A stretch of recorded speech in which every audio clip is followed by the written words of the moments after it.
It's really a shame that most of us are totally unaware of this mega development. Something truly groundbreaking has been published very recently, altering everything related to the health and wellness of those following low-carb diet plans, keto and carnivore diets in particular. It is the findings of the longest-ever low-carb ketogenic study conducted over a period of 10 long years. In May 2025, Frontiers in Endocrinology have unveiled a decade-long clinical record that rewrites the playbook on human nutrition. 10 straight years of physician-audited data showing that an exclusively meat-based ketogenic diet delivered mind-boggling results, including exceptional blood sugar control, substantial enhancement in functioning of every vital organ system, and most importantly, vast improvements in all key health markers. But there is a big problem we have at our hands now. The exceptional results and outcomes of this extensive study are causing further headache to the already flustered big food and big pharma corporations, and they are trying their level best to suppress this case study and divert the public attention towards some other petty matters. So, why seasoned endocrinologists are calling these findings the metabolic breakthrough of the decade? How this decade-long study is related to the most stern carnivore experiment carried out almost 100 years ago?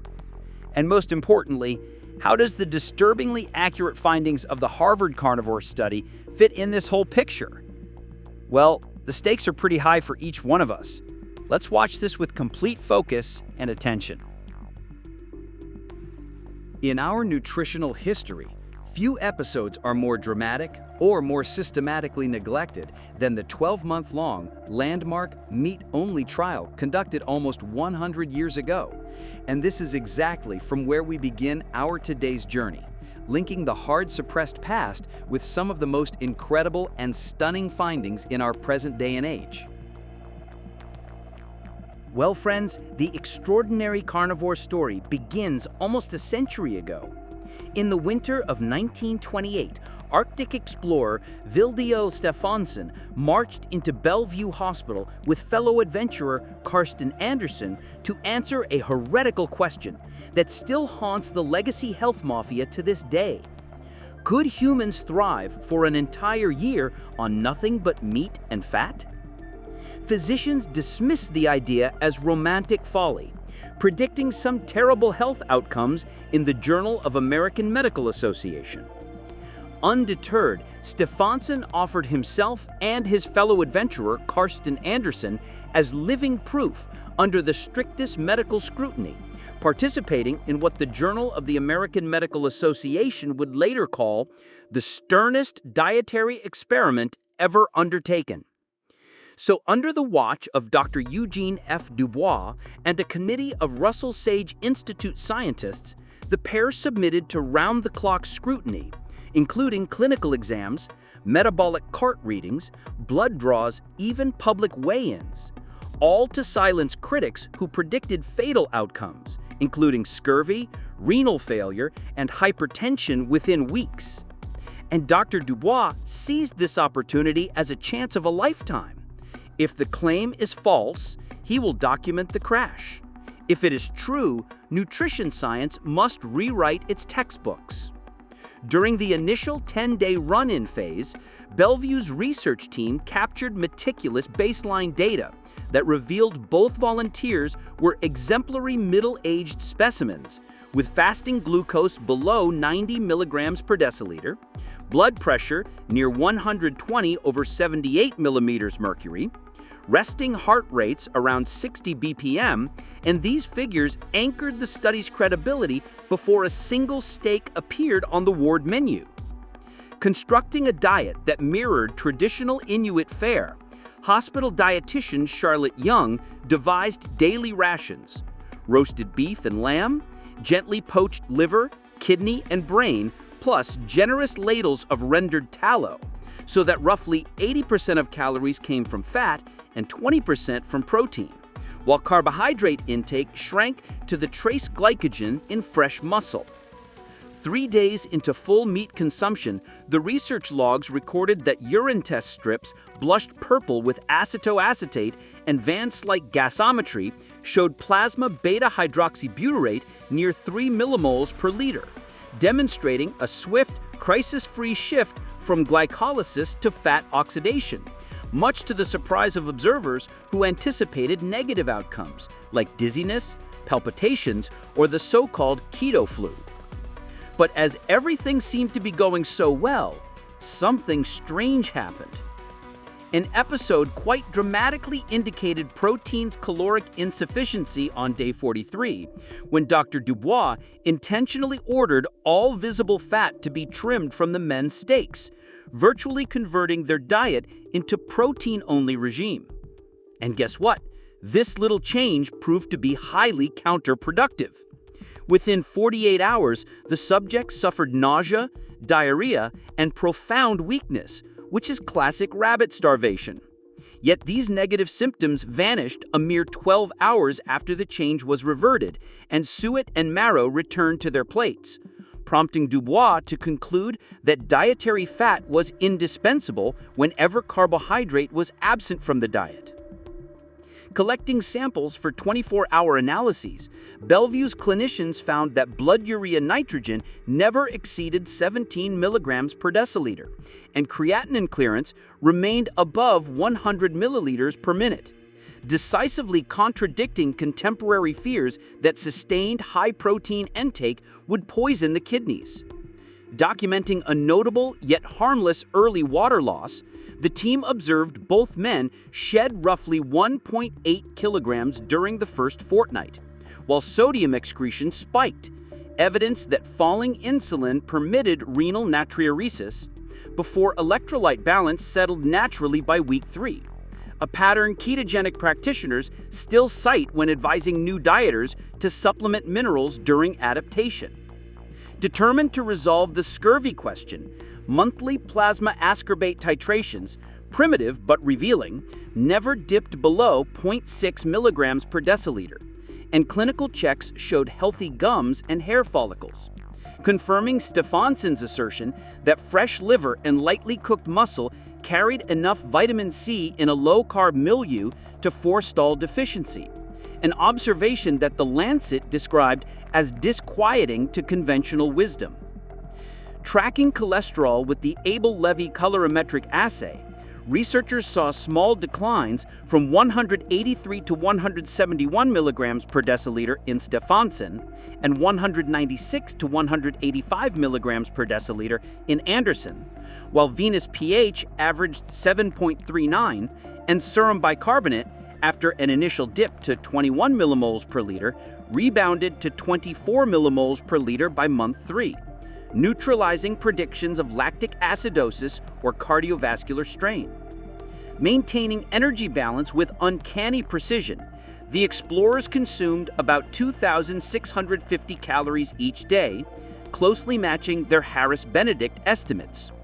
Hydrostatic weighing showed body fat percentages unchanged at 17% for Steffanson and 15% for Anderson, and monthly respiration chamber tests revealed basal metabolic rates that drifted a trivial 2% over the entire year.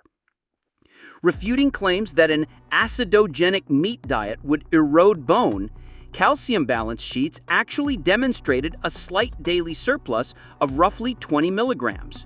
Urinary phosphorus tracked proportionally, and wrist radiographs taken at months 0 and 12 displayed no cortical thinning. Findings later upheld when the American Society for Bone and Mineral Research re-examined the original plates in 1975. During the 12-month hospital study, evening observations painted an unexpectedly vibrant cognitive picture, as nurses reported Steffanson translating Icelandic sagas and Anderson defeating resident interns at chess, while weekly digit span, Stroop, and reaction time tests fluctuated no more than 1 standard deviation, evidence that mental acuity remained intact throughout the carnivore year. A lot of unexpected public reaction and professional resistance surfaced as the experiment results came to light. When Bellevue released its final report in early 1930, the New York Herald Tribune proclaimed, "Beef-only diet leaves men fit as ever." Yet grain industry spokesmen derided the study as nutritionally reckless, and the American Heart Association warned of lurking atherosclerosis, even as neurologists quietly mined the ketone data for new epilepsy treatments. But despite this pushback, when evaluated through a modern lens, Bellevue then anticipated three astonishing pillars of our contemporary metabolic research. 1. Metabolic flexibility. Humans demonstrated the capacity to fuel nearly all ATP production via fatty acid, beta oxidation, and ketone bodies without sacrificing muscle performance or cognitive acuity. Recent tracer studies at the University of Oxford in 2024 echoed those early respiratory quotient findings. 2. Animal food nutrient sufficiency. Nose-to-tail eating supplied vitamins once considered plant-exclusive. A Cambridge compositional analysis in 2018 quantified 10 milligrams of vitamin C per 100 grams of raw beef liver, enough to prevent scurvy in a low-carbohydrate milieu. 3. Long-term ketosis safety. 12 months of monitored ketosis produced no renal compromise, directly informing modern use of ketogenic diets for diabetes, obesity, and neurodegenerative disorders. But despite all these extraordinary positive results, these findings were hard suppressed by the rising big food and big pharma giants, as it would disrupt their claim that meat and saturated fats are dangerous for our primal health and wellness.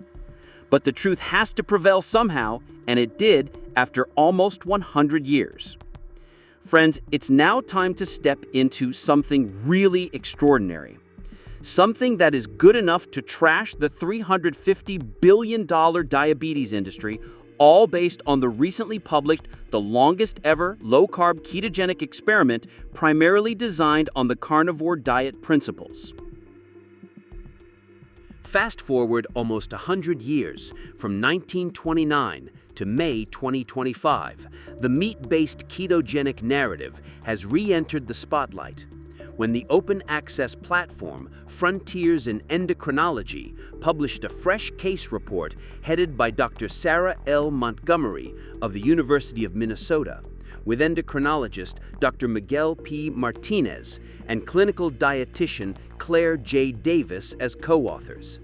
Described in the journal's commentary as the longest, most exhaustively documented single-patient intervention ever recorded in type 1 diabetes, the study traced the journey of a Midwestern teenager who, after his 2013 diagnosis, committed to a tightly supervised ketogenic diet and agreed to give researchers decade-long granular access to every laboratory draw, insulin dose, and lifestyle variable, a collaboration few clinicians would dare to sanction. The results are totally different from what everyone was expecting, and truly unbearable for the money-hungry big pharma mafia. Let's have a look how the experiment went along and how the outcomes have forced a big change in the entire health narrative surrounding the high-fat, high-protein diet plans, followed by the unexpected correlation of these results with the findings of the Harvard Carnivore Study. The baseline evaluation of this case study paints a familiar portrait of adolescent autoimmunity. Fasting glucose at 229 milligrams per deciliter, HbA1c at 6.8%, despite basal bolus insulin, C-peptide in the low normal range, and an athletic 63 kilograms of body weight distributed over 178 centimeters. Yet what set this case apart, the attending physicians noted, was the family's refusal to accept the conventional high-carbohydrate, high-insulin paradigm that dominated pediatric guidelines since the 1980s.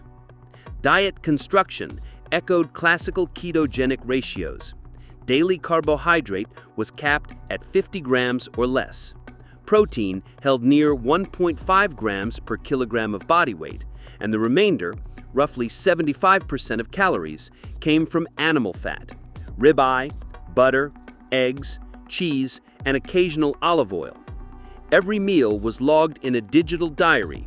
Macronutrient splits were triple-checked by a registered dietitian, and quarterly lab visits collected venous blood for a panel that ran from inflammatory markers to advanced lipid particle counts. The induction period, spanning the patient's first 3 months of school life under strict ketosis, startled clinicians because continuous glucose monitor traces flattened from roller coaster spikes to graceful hills. Time in range, greater than 70%, climbed past 95%, and nocturnal hypoglycemia vanished. Outcomes the supervising diabetologist later described in a conference abstract as unprecedented in a newly diagnosed T1D adolescent without closed-loop technology. Insulin requirements tell an even louder story. Total daily dose plunged from 0.8 units per kilogram to 0.45 within 6 weeks, then drifted to a decade-long average of 0.3, which is a significant 43% reduction that slashed not only injection burden, but also the hormonal variability that fuels oxidative stress. By the end of year 1, HbA1c registered 5.4%. By year 5, it averaged 5.5. And by the 10th anniversary, the figure remained unchanged, prompting a diabetes care editorial to remark that the patient's glycemic control resembled that of an individual without diabetes. The lab work further tells a clear, reassuring story. Kidneys first. The filtration rate, think of it as how fast your kidneys strain waste, stayed around 120, which doctors label as excellent. The urine checks never showed more than a trace of albumin, a sign of damage, and the blood test for creatinine, another kidney marker, stayed steady between 0.8 and 0.9. Regarding thyroid and liver, hormone levels sat squarely in the normal range, and the main liver enzymes bounced between 15 and 25, which is exactly where a healthy liver should be. Bone health. Special X-ray scans at year 5 and again at year 10 put his bone strength in the top quarter for people his age. So much for the idea that a meat-heavy diet makes bones brittle. Cholesterol looked more complicated on paper, but added up to good news. Total cholesterol and LDL, bad cholesterol, did climb, settling around 250 and rising in tandem with LDL. But when the team ran a deeper particle test, most of those LDL particles turned out to be the light, fluffy kind that cardiologists worry far less about. Meanwhile, triglycerides, a key heart risk number, dropped from 135 to 58, and HDL, good cholesterol, jumped to 78. Taken together, the heart specialists called this profile protective. Their verdict was backed by imaging. A CT scan at the 10-year mark showed 0 calcium buildup in his heart arteries, a perfect score. Furthermore, the body composition has fascinated sports medicine observers because despite adolescence, college life, and a pandemic-era shift to home workouts, the patient's weight floated within a 4-kilogram band, while DEXA scans recorded visceral fat mass in the 5th percentile for peers, and lean body mass squarely in the upper quartile, a profile the supervising dietitian hailed as metabolically bulletproof. Adverse events, the metric that underwrites every safety claim, proved vanishingly rare. Across 3,650 days, only 2 mild hypoglycemic episodes required oral glucose, both during collegiate track meets. There were no emergency department visits for ketoacidosis, severe hypo or hyperglycemia, or electrolyte imbalance.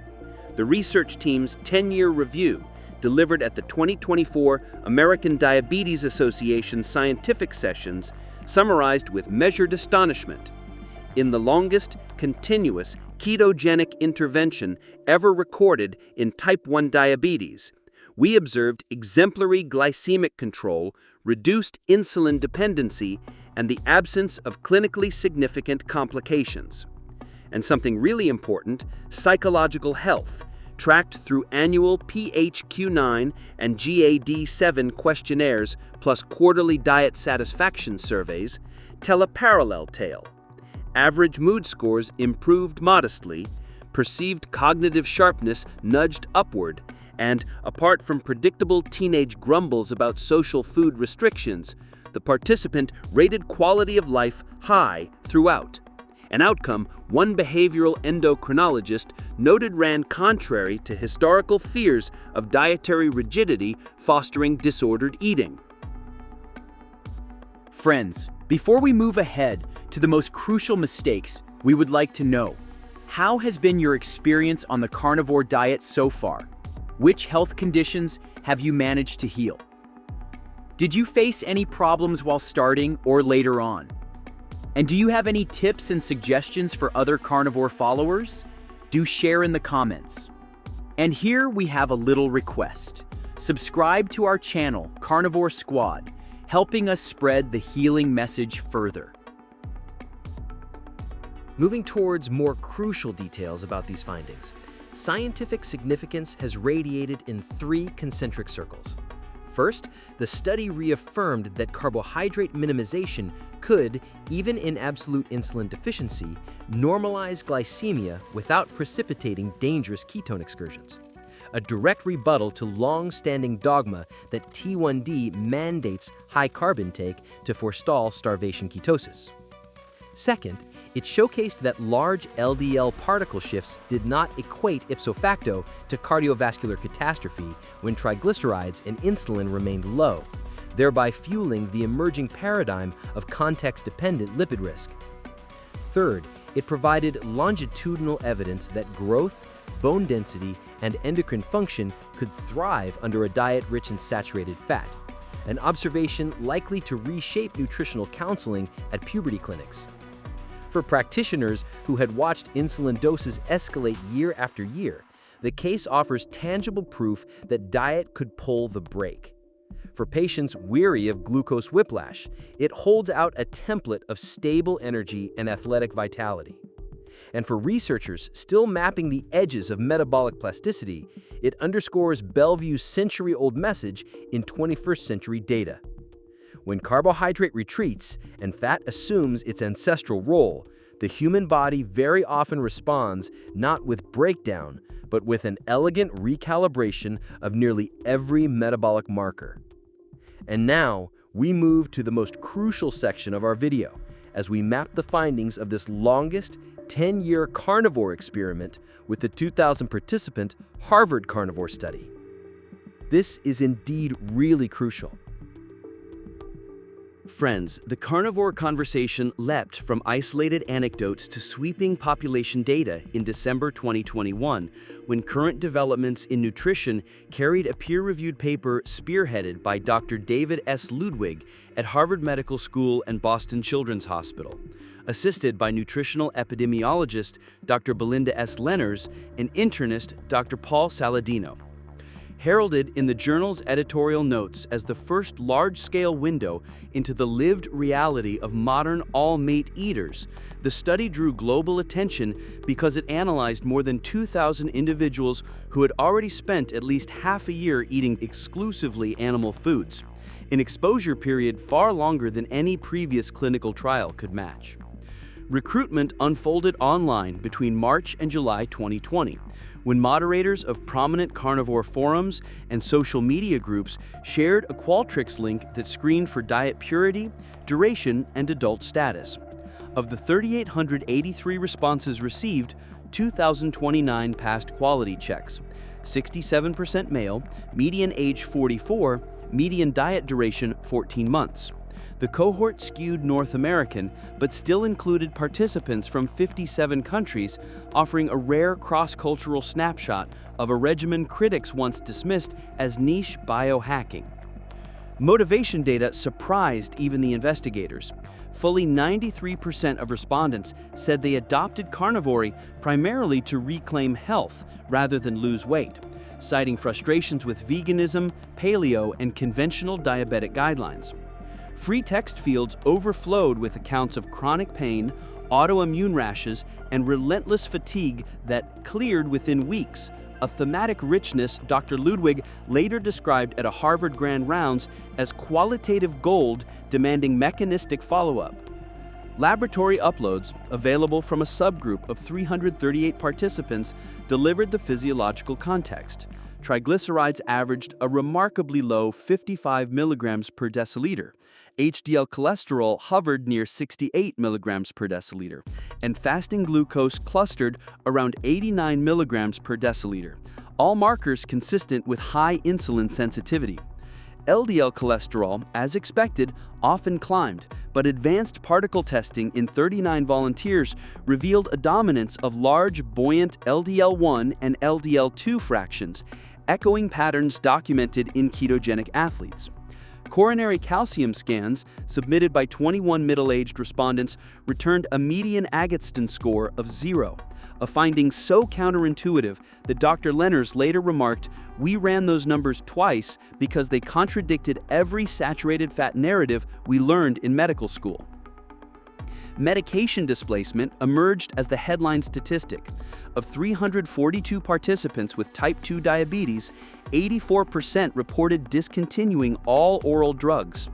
Among 25 individuals living with type 1 diabetes, 92% reduced or stopped insulin, self-reported changes that paralleled the decade-long case study published in 2025.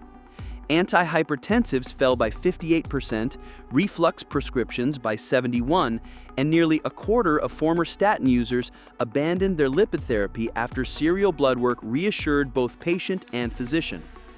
Adverse events, or the lack thereof, caught the reviewers' eyes. Severe hypoglycemia, ketoacidosis, or hospitalization for kidney stones were rare to non-existent, and gastrointestinal complaints centered mainly on transient adaptation symptoms in the first 4 weeks. 8 respondents did note increased LDL-P and elected to resume low-dose statins, a reminder that carnivory is not a metabolic panacea for every individual. The ripple effects proved immediate. Within 6 months, Mayo Clinic opened a prospective registry to track cardiovascular imaging in low-carb patients. The British Medical Journal commissioned a debate series on the ethics of restricting saturated fat in national guidelines. And YouGov polling showed that public awareness of the carnivore diet tripled between 2021 and 2023. Perhaps the most telling indicator surfaced in clinical practice. A 2024 survey of American dietitians found that 37% had fielded at least one patient question specifically about the Harvard Carnivore data. What lingered most from the study was its dismantling of 2 entrenched assumptions.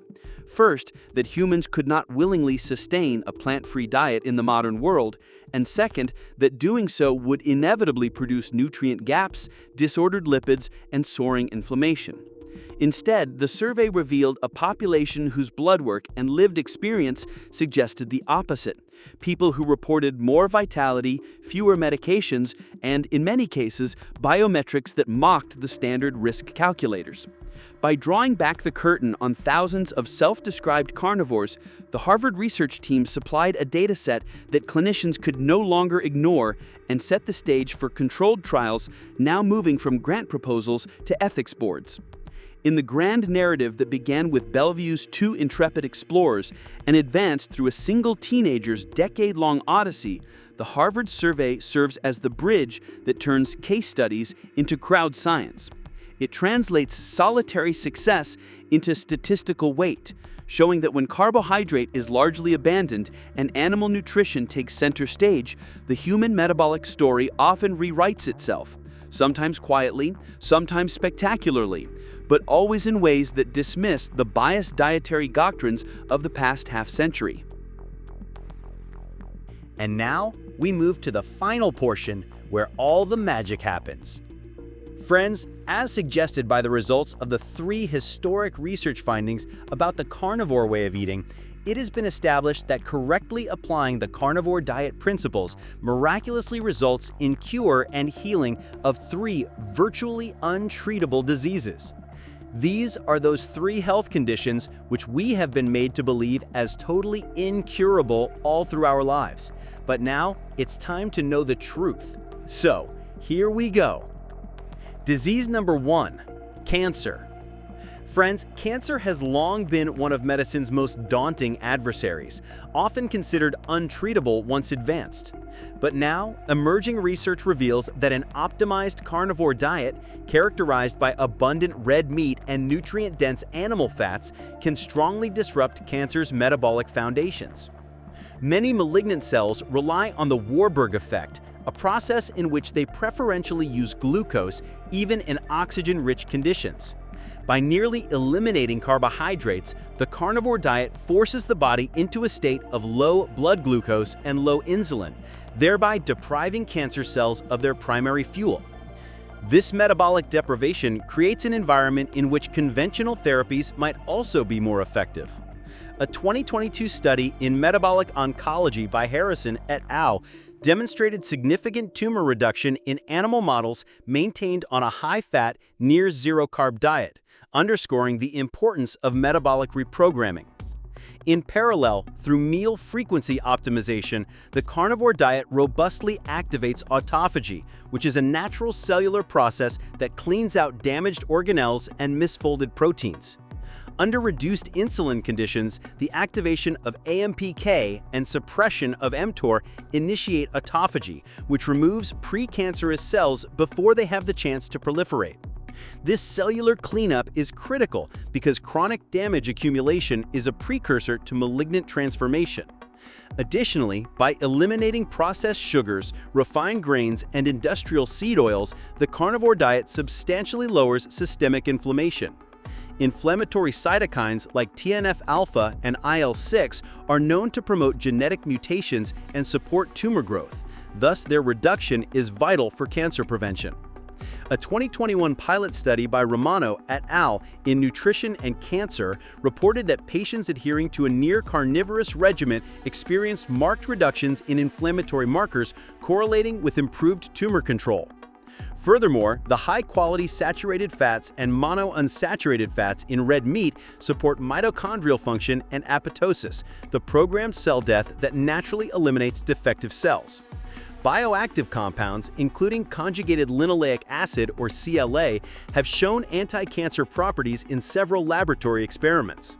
Collectively, these metabolic shifts, glucose restriction, enhanced autophagy, and inflammatory reduction create a multifaceted defense against cancer. For individuals whose cancers have been labeled untreatable by conventional medicine, the carnivore diet offers a scientifically supported alternative approach. It not only complements standard therapies, but also addresses the disease at its metabolic roots, fostering an internal environment that encourages cellular repair and tumor regression. Moving on to disease number 2, type 2 diabetes. Friends, type 2 diabetes is characterized by chronic hyperglycemia and insulin resistance, conditions that conventional treatments often manage but rarely reverse. The carnivore diet, enhanced by the 3 key factors, virtually eliminates carbohydrates and directly targets these metabolic disturbances by forcing our body into a state of low insulin and increased fat metabolism.